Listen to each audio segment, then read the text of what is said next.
Welcome back to Intentional Talk. That ALDS homer was 2 years ago at Yankee Stadium. I was covering that series. That's when I first got to interview and I first got to meet you. You heard it firsthand. What does this Bronx crowd sound like when the Yankees are doing something like that?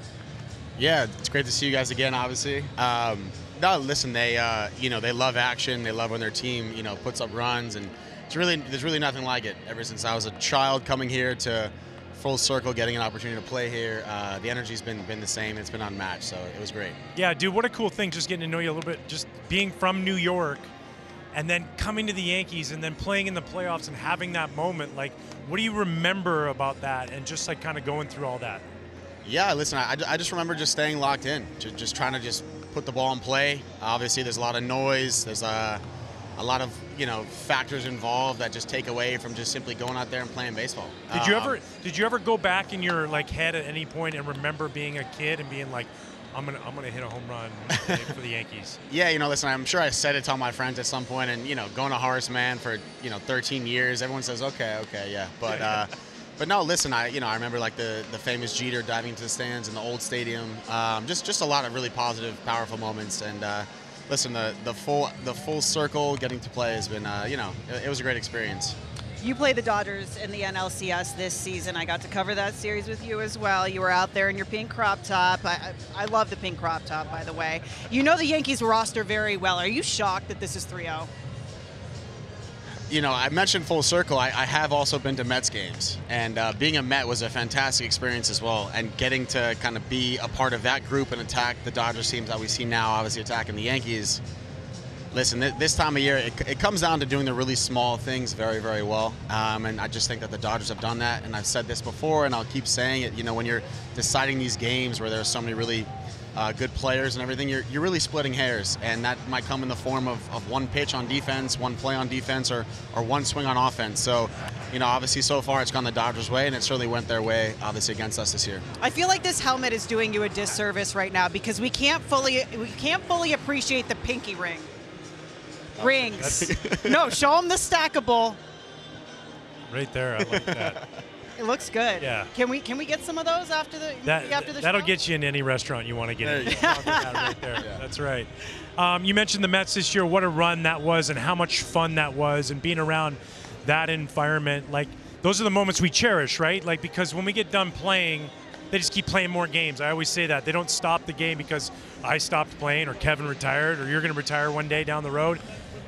Those memories that you made are so special, and memories that you got from old teammates too. How much fun is it to get watched some of your guys that you knew that you've played with now playing in the World Series? Yeah, it was a certainly special experience over in Queens. A season I don't think any of us will remember, regardless of our experience prior. Dude, to you guys, we were rooting so hard. You guys were having so much fun. Yeah. And to see you guys turn it around the way you did was so special. No, it was really special. Listen, I think it starts at the top. I think it starts with the owners. Steve Cohen, Alex Cohen, Josh, Sophia, everybody involved. It was energy all year. They trusted us and allowed us and gave us confidence to just be ourselves and kind of take over the locker room as the players did. And then within the locker room, it starts at the top as well. The guys who've been there for forever. Francisco Lindor, obviously, a few years into his contract. He'll be there for a while. Pete Alonso, Brendan Nimmo. There's just a lot of presence there of guys who've seen different ownership groups, different teams. And I think we just really grabbed the horns and just kind of took our reins, because I think those guys were really unsatisfied with the performance up to that point, and just working with those guys alongside them, turning around like we did because we decided to as a locker room and the players. I just think it was really special. So we had a blast, and I hope the fans enjoyed it as much as we did. I had a blast covering you guys. I was going to say, we had fun. It was so fun. And the other thing too is one of the things I told you too is that you guys weren't too cool for school. Yeah. And I don't know if you understand what I mean by that, but it just like you guys embraced everything, and it was fun. You guys were a fun group to be around. By the way, we had fun last night in the suite. I don't know, you live in New York City, so I'm sure you already have like a ton of celebrity sightings and everything like that. Like, I want to ask what your best one was, but I saw Adam Sandler last night, and it was the first time I've been starstruck in forever. Yeah. Yeah, no, he's amazing. So who have you seen that you were starstruck living in New York City? There's been a lot of guys. I think some of my friends told me that they saw Adam Sandler pretty much with the entire Happy Madison production group. Yes. Yeah, Shooter McGavin, everybody was there. Yeah, and listen. Careful giving awesome. Shooter this one, because he doesn't. Yeah. He doesn't really think it's that cool. Yeah. He doesn't think it's funny. I think Adam Sandler's the man. Obviously, apart from him being just an awesome actor, just how he's just done so many amazing like productions and done so many movies with his group of guys that he started with from the very beginning. You know, all the way to Rob Schneider and just so many other guys that I'm just such a fan of because I've just seen them do so many characters over the years. Wait, so you've met Adam Sandler? I actually did not think I'd met Adam Sandler. I was too nervous to say hi. Adam, he's a great guy. Next time you're down watching a Mets game, make sure you go say hi to Harrison Bader. Hey, we're in New York City. You're a local. We need some fun tonight. You say the Yankees win. People want to go out and celebrate. They're in town to watch this series. They're from LA. Maybe their team wins. You mean where do they go? I think if the Dodgers win, where is he taking the Dodgers tonight? Is the better question. Where's the place to go in New York City? We need a building that you got to knock on the door with a special knock. It's behind a dry cleaners. I need the special hidden place. Jack Flaherty's right here.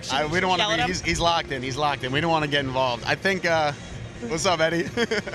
I think, listen, you can never go wrong with any Towel Group spot. Yeah. Shout out to always a lot of fun, all the Towel people. You guys always take care of everybody in New York City the best. So any Towel Group spot from Tuesday until the weekend ends, you guys are always all right, we know where to find you then.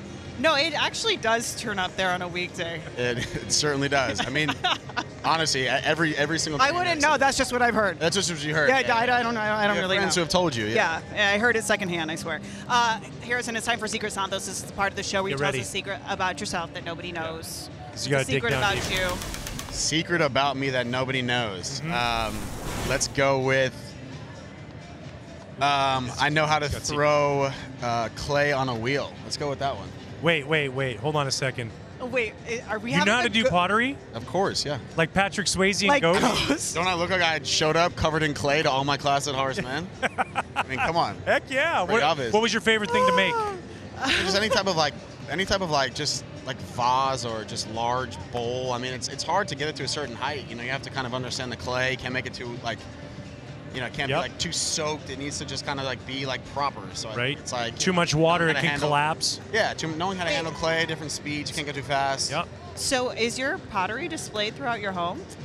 My mother does keep all my pottery. It's downstairs, but she does keep it. So not proudly displayed above. I think it's the proud. It's just more like she just has like cooler stuff she's accumulated over the years that she'd rather look at on a daily basis. I like this. That's a great secret. This is really good here. This is a really good secret.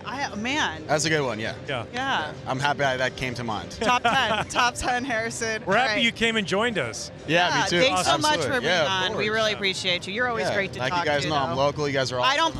I don't play favorites, but you're one of my favorites. Well, I appreciate that. Thank you. As you are mine.